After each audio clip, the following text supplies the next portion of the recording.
Buenos días, buenas tardes, buenas noches a todas las personas que nos están viendo desde Rayuela. Es un gusto volver a hacer una entrevista, esta vez con un experto, un constitucionalista, alguien muy renombrado en Ecuador en el tema jurisprudencial. Hoy nos encontramos con Ramiro Ávila. Muchas gracias por acompañarnos en esta entrevista y bueno, acepto unas preguntitas y conocer más de ti, que nos expliques de algunos temas que a los jóvenes nos interesan hoy en día. Muchísimas gracias, José, Sebastián, un gusto estar con ustedes, un saludo cordial a todas las personas de Rayuela. Para mí es un honor enorme estar con ustedes. No, la verdad es que no soy ni experto ni nada, Bueno, pero te agradezco por esas palabras. gracias, Ramiro.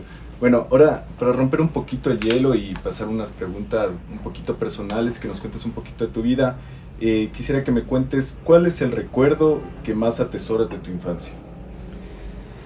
Yo estoy ahora trabajando con la naturaleza y con derechos de la naturaleza.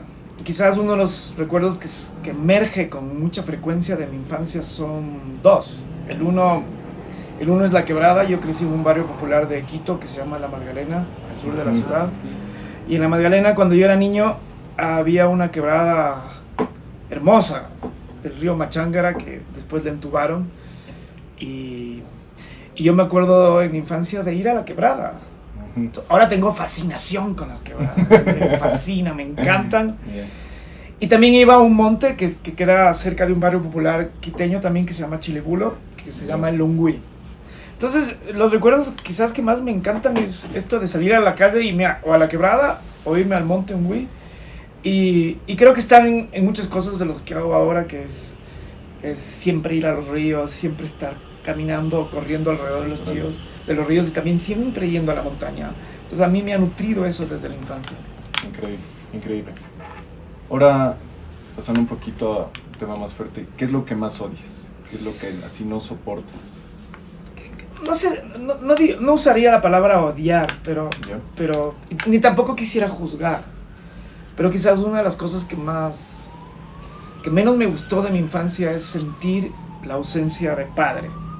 Mi padre cumplió su rol, que fue ser proveedor, y fue un padre muy trabajador, nunca nos faltó nada, ni en términos económicos, ni en términos de educación, pero nunca estuvo en la casa. Entonces no tengo memorias de haber jugado con él, o de haber estado en situaciones de necesidad emocional junto a él.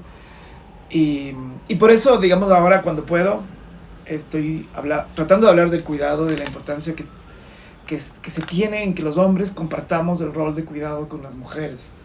Porque es un rol que no lo hacemos. La vida pública es muy vida masculina. Claro. La vida de cuidado, que es vida de la casa, que es la vida de la rutina, es donde se construyen afectos. Y yo siento esa ausencia. Entonces no diría odio, pero es quizás la que menos me gusta de la infancia. Claro. El saber que mi padre no estuvo cerca.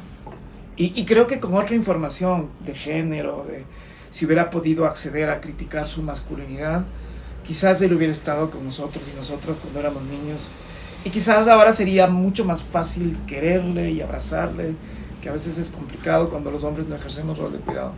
O sea, ¿tú dirías que también es un tema muy cultural un poco? Sí, total. Si tú vas a un asilo de ancianos, vas a ver que la mayoría de las personas ahí son hombres. Si tú preguntas a los hijos de padres ausentes, cuando los padres son ancianos, son padres con carencias afectivas muy fuertes. Y claro, al final uno cosecha lo que siembra. Si no cultivaste, si no mantuviste afectos, vínculos afectivos, emocionales, cuando necesitas, que es cuando estás enfermo, cuando estás viejo, no los tienes. Y los hombres, la condena de los hombres de una sociedad patriarcal, si no cuidas, es que vas a acabar solo. Y eso es terrible. Claro. Ahora, otra preguntita, yéndonos un poquito al tema. ¿Cuál es el personaje de la historia que más admires? Bueno, la verdad es que hay muchos. Yo te diría, porque ahora estoy obsesionado con la naturaleza y los derechos de la naturaleza, y entonces estoy leyendo mucha ciencia para tratar de entender y comunicarme con otras disciplinas, y también para tratar de hacer que los argumentos sobre la naturaleza sean persuasivos para abogados y abogadas que no tienen, digamos, esta habilidad para entender la complejidad de lo que es el ciclo natural, la evolución, y todas estas cosas. Uno de los personajes en la ciencia que más me ha impresionado a mí es Marie Curie. Marie Curie fue una científica a principios del siglo pasado, porque además cuando tú lees ciencia parecería que los hombres hicimos la ciencia todo el tiempo, y que Newton, y que Faraday, y Maxwell, y Einstein, y atrás de todos estos hombres científicos siempre habían mujeres que estaban haciendo igual la ciencia, pero porque no podían, porque les quemaban además en la Inquisición, no son públicas. Pero una de esas personas públicas que destacó fue Marie Curie. Y a Marie Curie le debemos muchas cosas. Una de esas fue el descubrir nuevos elementos de la tabla periódica. Creo que quizás no hubiéramos sabido lo que después fue la fisión nuclear, que dio paso a que podamos hacer la bomba atómica, la energía atómica. Quizás tampoco hubiéramos entendido la radiación, que ahora es súper importante en los tratamientos de cáncer, si no era por Marie Curie. Y a Marie Curie le pasó una cosa interesante porque se casó también con un personaje científico, pero era tan brillante Marie Curie que a pesar de que el marido era el que daba clases en la universidad, al marido era el que le llamaban para que reciba el premio Nobel, Marie Curie en la historia, digamos, ha brillado más que su marido. Y si me preguntas a mí cuál es el nombre del marido, no sé. Pero, digamos, esto pasa con muchos personajes en la historia. Por ejemplo, un músico que yo admiro mucho se llama Gustav Mahler. Y Gustav Mahler revolucionó a la orquesta sinfónica y tiene unas sinfonías impresionantes. Y la otra vez vi una biografía de la compañera de Gustav Mahler que se llama Alma Mahler. Y claro, ahí entendí muchas cosas de este personaje. Por ejemplo, Alma Mahler era una mujer compositora de Lieder, que se llama, ¿no? Además era vocalista, era cantante. Y una de las cosas que hace que Mahler sea revolucionario en la música sinfónica es que él incorpora el Lieder en los movimientos. Y yo, por ejemplo, dije, puta, no se puede entender Alma Mahler a Gustav Mahler sin Alma Mahler. Pero pregunta a cualquiera que sepa de música clásica y no va a saber. En el derecho, por ejemplo, hay un personaje que es muy famoso que se llama Ferrajoli, y alguna vez le dimos aquí en la Universidad Andina un honoris causa. Y cuando Ferrajoli vino con la mujer, y la esposa, yo después até cabos, y es una feminista criminóloga de la escuela crítica europea súper importante. Y yo entendí, por ejemplo, que Ferrajoli, porque Ferrajoli tiene muchos textos sobre discriminación a la mujer, sobre aborto, sobre diferencia, igualdad y todas estas cosas. Yo creo que no se puede entender Ferrajoli sin la compañera. Y entonces te das cuenta, en la historia hay estas cosas. Y por eso admiro a Marie Curie, digamos, porque ella pudo tener luz propia, voz propia, ganó 2 premios Nobel, uno en física, en otro en química. Entre paréntesis te cuento que no le quisieron dar uno de los premios Nobel, porque a esa época ella era, digamos, compañera de un tipo que se consideraba casado, y fíjate, le quitaron o intentaron ocultar su vida pública destacable, impresionante, por una cosa privada. A los hombres nunca nos pasa eso. Y entonces admiro porque al final, y además esta mujer fue víctima de lo que investigó, murió con cáncer, no se sabía en esa época porque estaba expuesta a la radiación, y entonces tenía casi todos sus huesos desintegrados. O sea, es como que te hubieras expuesto a tener quimioterapia toda la vida, pero ella estaba investigando. Claro. Y entonces te diría esto, y así como ella, digamos, para mí es como un ejemplo. Lo mismo podríamos irnos al mundo indígena, podríamos irnos al mundo de la biología, al mundo del derecho. ¿Qué cantidad de mujeres habrá que no les conocemos y que le estaban dando insumos a los hombres que nos hicimos públicos? Eso. Y bueno, increíble lo que cuentas esto de Marie Curie. Es muy... enseña mucho también el tema de género, que se ha tapado mucho también el tema cultural, el tema tradicional. Y bueno, quisiera preguntarte ahora, ¿cuál es el libro o película que más te ha marcado? Te voy a contar, pero se me fue un detalle. Le mencioné a la compañera de Ferrajoli, la compañera se llama Marina Graziosi, por si acaso. Y está en el mundo de la criminología. Yo sé que hay un montón de gente que nos está escuchando que no tiene nada que ver con el derecho, perdonen que haga estas digresiones. Verás, hay muchos libros. Yo soy un lector, pero empedernido, y la lectura para mí en general siempre ha sido un refugio. También ha sido lo que nutre mi imaginación, lo que nutre mi pensamiento, que quisiera que sea crítico. Entonces, leo muchísimo. Entonces la pregunta que me haces es muy difícil. Yo estaba pensando que quizás un libro que puede considerarse importante, que es uno que lo he leído 4 veces, te digo ese, pero hay muchísimos, es sin duda el Quijote.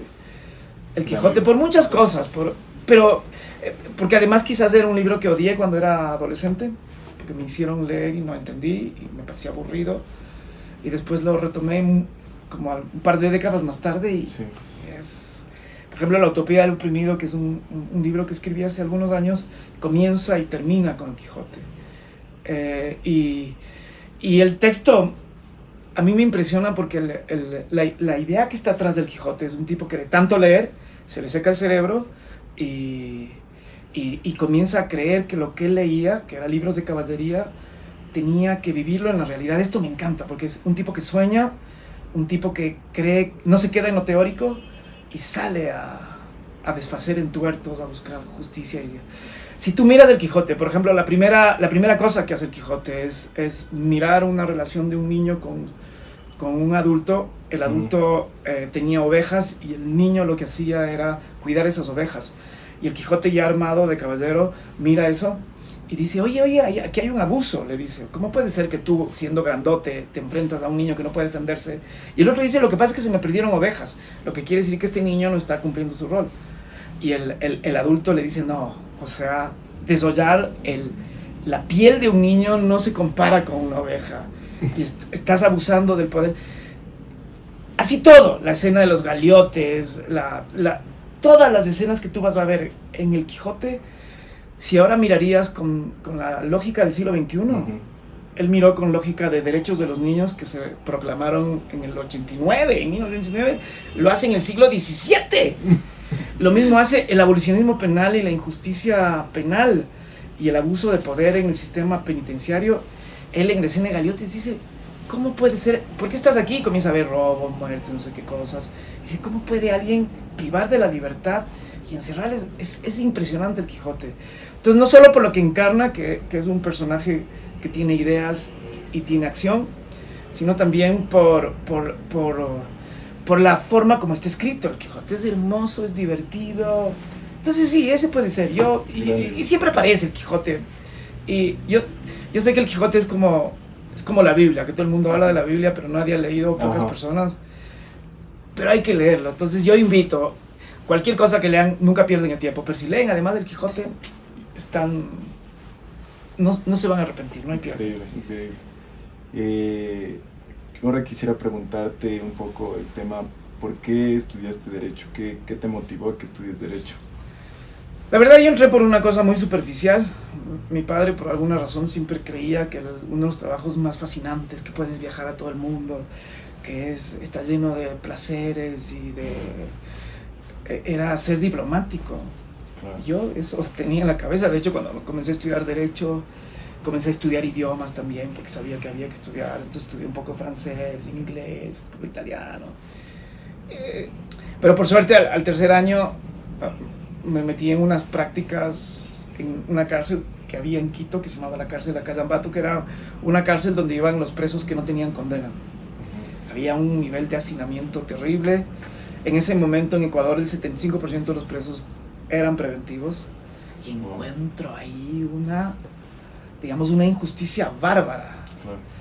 O sea, la celda de los policías, los privilegios dentro de la cárcel, las violaciones que existen con las personas que tienen otra opción sexual, las relaciones de poder, la violencia dentro de la cárcel, la insensibilidad de la burocracia. Y sin duda ahí es donde comienzo a pensar que el derecho tiene sentido para generar esa injusticia, porque al final todos los que están presos están por una sentencia, por un procedimiento penal, por una norma penal. Pero al mismo tiempo me doy cuenta que cuando tú comienzas a defenderles a ellos, puedes hacer que las normas también se cumplan para favorecer a ellos y no para que la burocracia acabe imponiéndose. Y ahí descubro y comienzo a pensar lo que es la injusticia, no sé qué, y de ahí en adelante ya me quedé. Mis primeros ejercicios profesionales en la cárcel, con derecho penal, después me meto en violencia con niños, niñas, después me voy a Guatemala, conozco las violaciones masivas a derechos humanos y ya me quedo en el tema de derechos humanos. Y ahora estoy más ya en los derechos de la naturaleza, que siento que hay como la necesidad de comprender, de entender y de adaptar el derecho a eso. Pero por ahí fue. Entonces entré por una cosa de diplomacia y acabé conociendo derechos humanos, eso, y ahí me fui por eso. Increíble. Bueno, ahora Sebastián te va a preguntar un poquito de la política en general y de qué opinas sobre este tema. Bueno, temas de política general. Ramiro, ¿cómo tú te defines ideológicamente o políticamente? Esta pregunta no es fácil, o sea, ahí tienes que, primero, porque yo a veces escucho, ahora está muy de moda decir, las ideologías pasaron de moda, ya no es un problema de izquierda o derecha, y parecería que eso fue de los años. Yo sí creo que es importante, yo sí creo que las ideologías son importantes porque es un sistema de pensamiento que te pone objetivos, que te hace escoger ciertas cosas y criticar otras. Entonces, tener ideología para mí es importante. Y creo que lo de izquierda y derecha sigue teniendo sentido. Creo que hay una complejidad enorme en la izquierda, creo que hay una complejidad enorme en la derecha, y es bueno saber, cuando me preguntan, yo siempre digo, ¿qué entiendes por ideología? Antes de contestarte, pero porque a veces puede sonar mala palabra ser de izquierda, o puede sonar mala palabra capitalismo, yo qué sé. Pero yo te diría, yo sigo creyendo, por dar un concepto así súper simplón, la cosa es más complicada. Para mí, por ejemplo, derecha son la gente que cree en la libertad, en las libertades individuales, como énfasis en la organización política individual. Y para mí la izquierda es la gente que pone como énfasis en la igualdad. Entonces, si a alguien no le importa que haya un ser pobre y que cree que los pobres son así por vagos, o que la gente migra porque quiere viajar o quiere buscar, ese para mí es un liberal. Los que proponen, es un liberal conservador derecha, los que proponen que el Estado tiene que reducirse, que el Estado tiene que meterse, que hay que cobrar menos impuestos, ese para mí es derecha. Para mí la izquierda tiene que ver con una preocupación en la inequidad, en la desigualdad social, económica, política, en mayor inclusión, y también en el momento actual en estados más fuertes, que tengan la capacidad de distribuir los chances, los recursos, las posibilidades, que cobra impuestos, digamos, que protege a la clase más vulnerable, que restringe la libertad para promover la igualdad. Entonces, en esas distinciones, ahí en la mitad tienes centro izquierda, liberal, igualitaria, tienes un abanico de cosas. Yo sin duda quisiera sentir que soy de izquierda. Y yo le pongo un adjetivo que me parece que no puede dejar de existir, que es además tiene que ser ecológica. Yo ya no entiendo, por ejemplo, a mí la izquierda que se basa en la lógica de industrializar un país, o en explotar la naturaleza y los recursos, en promover la minería o la explotación del petróleo, para mí si hay una izquierda que propone eso, yo no me adscribo a esa. Si hay una izquierda que no mira, por ejemplo, el problema del patriarcalismo, yo no me adscribo a esa. Entonces, yo diría que soy izquierda ecofeminista. Eso así me gustaría sentir, que así pienso y que quisiera actuar en conformidad con eso. Muy bien. Bueno, ahorita volvamos un poquito a tu libro, a la utopía del oprimido. Para ti, ¿qué es la utopía y cómo nos la podría explicar a nosotros, los jóvenes? Pero la utopía tiene muchos sentidos. Cuando tú ves la Real Academia de la Lengua, te va a decir que la utopía es algo imposible, irrealizable. Cuando tú lees Galeano, te va a decir Galeano es la utopía, es algo que está así muy lejos y que te ayuda a caminar. Yo creo en las utopías que son reales. Y cuando digo que hay utopías reales, porque la utopía para mí no es un sueño a alcanzar, sino que son alternativas de vida que existen en la sociedad. Y esas alternativas tienen que ver con experiencias de vida. Cuando tú miras los pueblos indígenas, por ejemplo, y ves cosas como la Minga, la Pachamama, el Sumacausay o el Waponi de los Guaraníes, que son gente que vive esas cosas. Cuando tú miras los pueblos en aislamiento que están viviendo sin bancos, sin tarjeta de crédito, sin consumir, sin botar plástico, para mí eso es una utopía real, porque existe. Entonces cuando tú dices, ¿puede vivir una sociedad sin bancos y sin capitalismo? Digo, mira los pueblos en aislamiento o mira muchas prácticas de los pueblos indígenas. Y son utopías reales porque hay gente que lo vive. Para mí la idea de una utopía real es que esas cosas que se hacen marginalmente, la pambamesa, el randy, todas estas cosas que existen, el comercio de semillas de nuestros pueblos indígenas, porque el Monsanto te quiere vender la semilla a no sé cuánto por $1 y luego no vuelve a crecer el tomate, y aquí tienes miles de comunidades y de gente que comercia y hace trueque con la semilla. Para mí eso es una utopía real. Sí. Entonces, la utopía real para mí son experiencias de alternativas al sistema dominante, al capitalismo global que cree que la vida se compone de seres individuales, competitivos y acumuladores. Y hay gente que practica lo contrario. Cómo viven las mujeres amazónicas, cómo reclaman, cómo miran el petróleo, la minería, cómo resisten los pueblos. Para mí esas son utopías reales. Entonces eso, en el libro mío que se llama La utopía del oprimido, trato de hacer una teoría desde estas resistencias, desde estas formas de mirar la vida distintas al capitalismo. Y hay una crítica al capitalismo y la alternativa que está ahí, digamos, una de las muchas que hay es el summa causai. Y el summa causai no es como hacemos los teóricos de dime el libro, ¿dónde está? Dime dónde están los conceptos. Son prácticas de vida. Si tú preguntas a una persona indígena, cualquiera ahorita, vas a la Amazonía o vas a las comunidades y dices que es el summa causai, quizás no te va a definir. Porque el summa causai son prácticas de vida. Hay que ver cómo viven, cómo se desenvuelven, cómo se organizan. Oye, Ramiro, yo te quería hacer una pregunta y un poquito también sobre este tema. ¿Cómo le explicas a los jóvenes, o en sí a las personas de a pie, ya metidos en el tema urbano, bien influenciados por la modernidad? ¿Cómo le explicas esto que mencionas del summa causai, del buen vivir, de esto que, o sea, son oprimidos pero no lo saben? ¿Cómo le explicas a las personas? No es fácil, o sea, el tener conciencia de que eres oprimido, de que te están explotando o de que te estás autoexplotando. Por ejemplo, ahora en la ciudad tenemos esto del Uber y es gente que trabaja en la mañana, estudia algunos y de noche se pasan toda la noche haciendo Uber.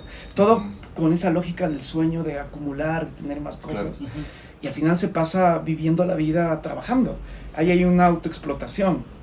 Y hay una desvaloración de la actividad de cuidado, de construir vínculos, que eso requiere tiempo, requiere escuchar, requiere visitar, requiere ir a ver a las personas que necesitan de escucha, de cuidado, yo qué sé.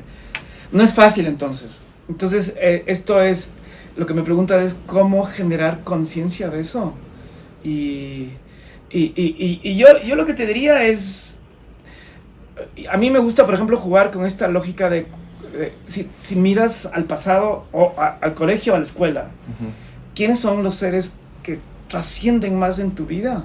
¿Y quiénes son los seres que te pusieron o que te generaron traumas o cosas indeseables? Vas a ver que todo está vinculado con los vínculos. Por ejemplo, te cuento, yo sé de mi hija. Mi hija la otra vez me cuenta, me dice, y le pregunto, ¿cuál es tu mejor profesora?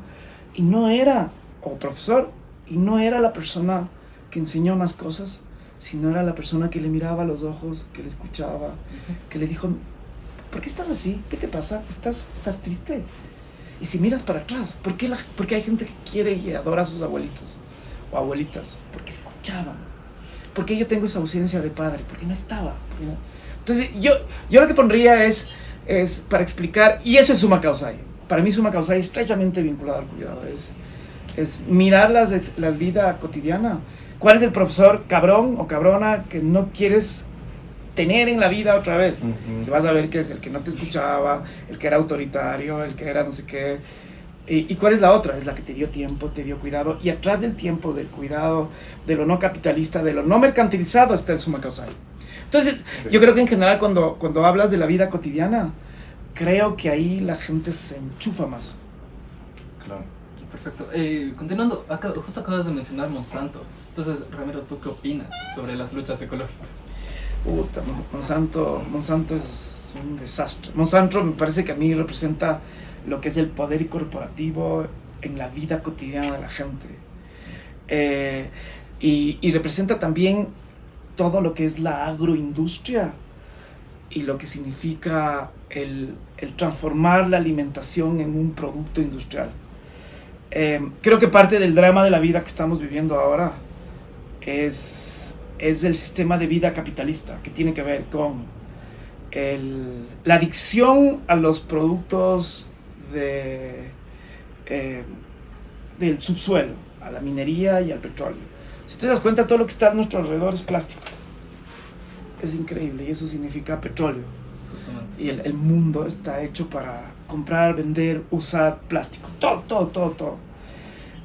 Y entonces somos adictos a la energía fósil. somos adictos a todos los productos que se derivan de los animales, a la mantequilla, al queso, a la leche, a la carne.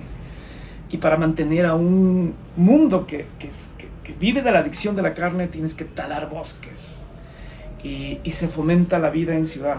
Entonces, por ejemplo, todo esto nos está pasando ahora y estamos con la factura de que tenemos una crisis ambiental, estamos en cambio climático, las especies se están extinguiendo, nuestra calidad de vida está reducida.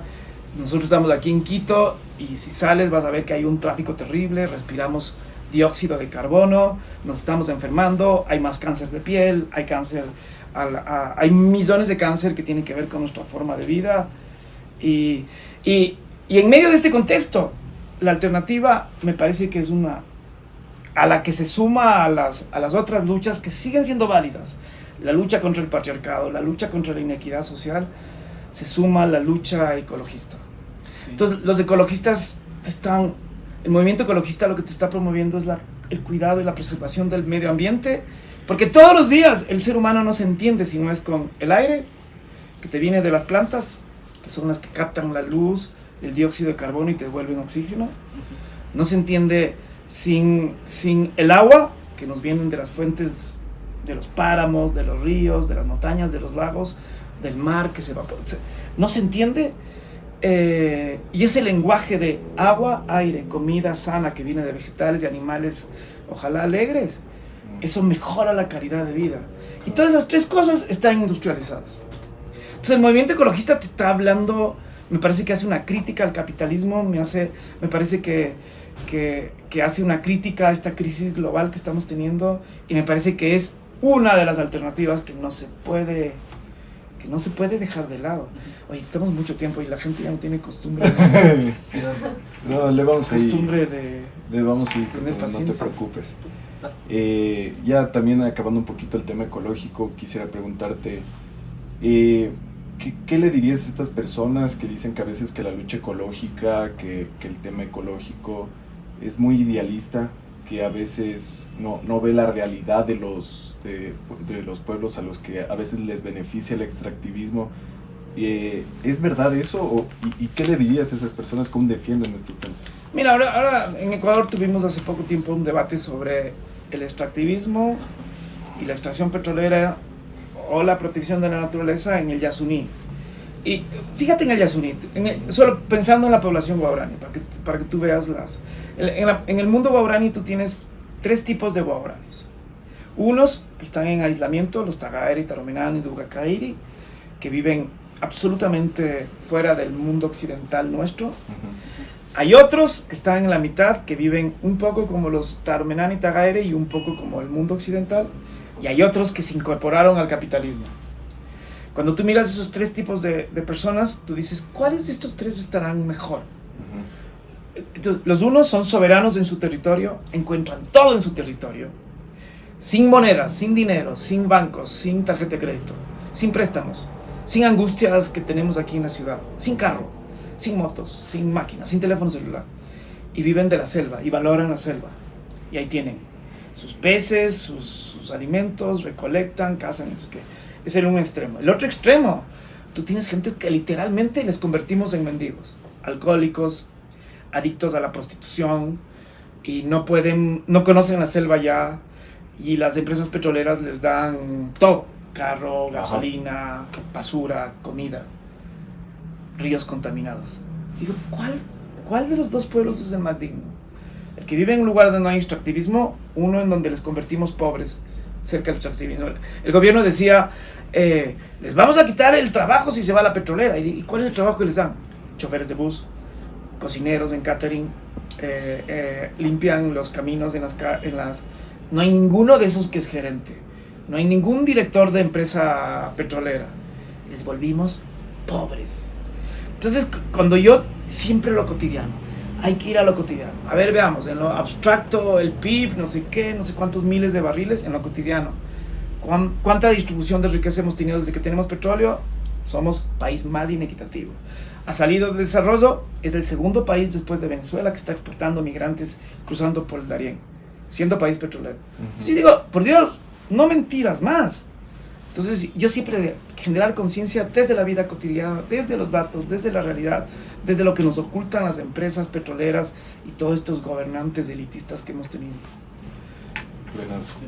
plenazo. Entonces, justo acaba de mencionar algo sobre la reciente consulta que tuvimos, ¿no?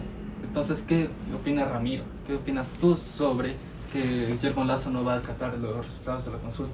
O sea, a mí me parece que lo que refleja es, uno, que no es un tipo democrático, porque el tipo democrático respeta las decisiones de la mayoría. Dos, que lo único que le interesa son los negocios de él o de la gente que esté en su círculo social.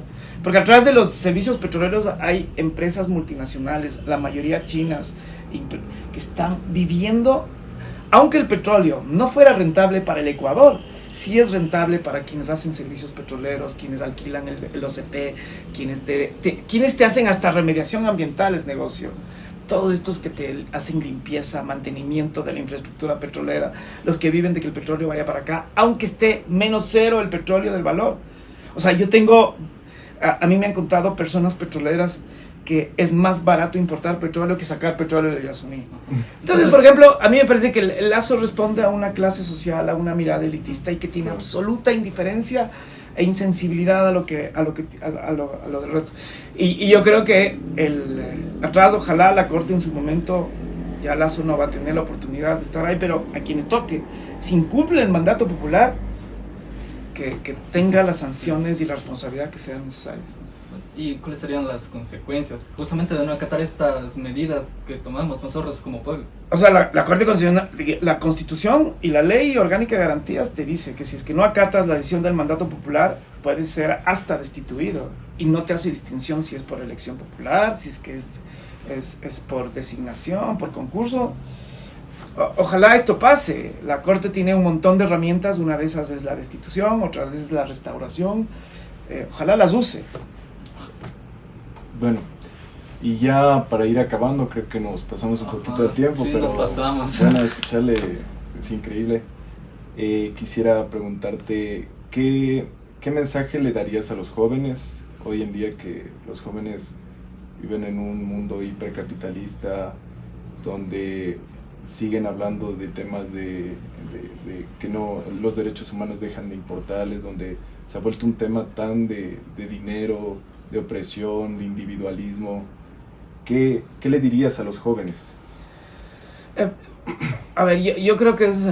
Además vivo, como doy clase en el pregrado también, siento que la gente ahora, la mayoría, es dispersa. Creo que es un mundo donde es difícil concentrarse.